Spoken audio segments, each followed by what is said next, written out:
que je vous disais, sur ces réunions de service où tous les mardis, à 17h, je venais, je faisais ma comptabilité macabre, mais j'énonçais le nombre de morts, et on passait à autre chose. Et voilà, bah, c'était ça. Alors que derrière, il y avait Laurent Fabius qui tenait des discours extrêmement virulents sur le fait qu'il fallait absolument arrêter ce scandale, qu'on allait intervenir, etc.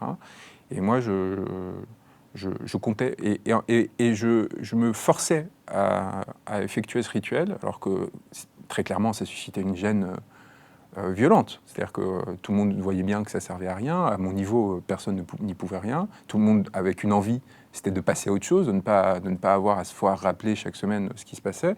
Et pour moi, c'était simplement essentiel de montrer par la dérision presque, en disant, bah voilà, aujourd'hui, tant de morts, tant de blessés, tant de réfugiés, tant de je sais pas quoi. Notre position n'a pas changé, elle est celle-là, on a fait ci, on a fait ça, on n'a rien fait en fait.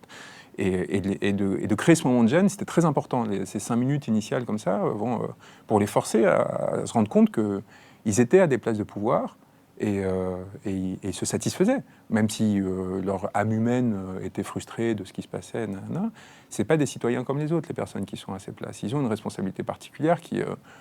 si on suit, et c'est ce que j'ai essayé de faire dans un texte, si on suit l'éthique de Lévinas, qui est un philosophe juif qui a été très marqué évidemment par la question de la Seconde Guerre mondiale, et il y a une éthique de l'infini en fait qui s'applique quand on rentre en politique.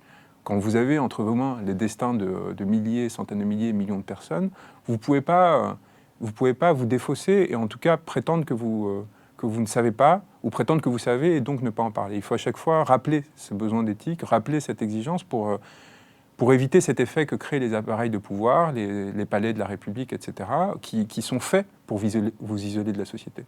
Ils sont faits pour vous faire vivre en vase clos, dans une virtualité complète où l'idée même de la mort est complètement absente. On ne sait pas ce que c'est une mort quand on travaille là-dedans et qu'on s'est formé là-dedans, qu'on est resté là-dedans. On ne sait pas ce qu'implique de changer le code du travail par ordonnance pour des millions de personnes. C'est des choses qui... C'est des chiffres, c'est des idées. C'est à aucun moment quelque chose qui impacte sa vie. En particulier quand on a les parcours tellement conformés et tellement protégés dès le départ qu'ont eu les décideurs en France aujourd'hui.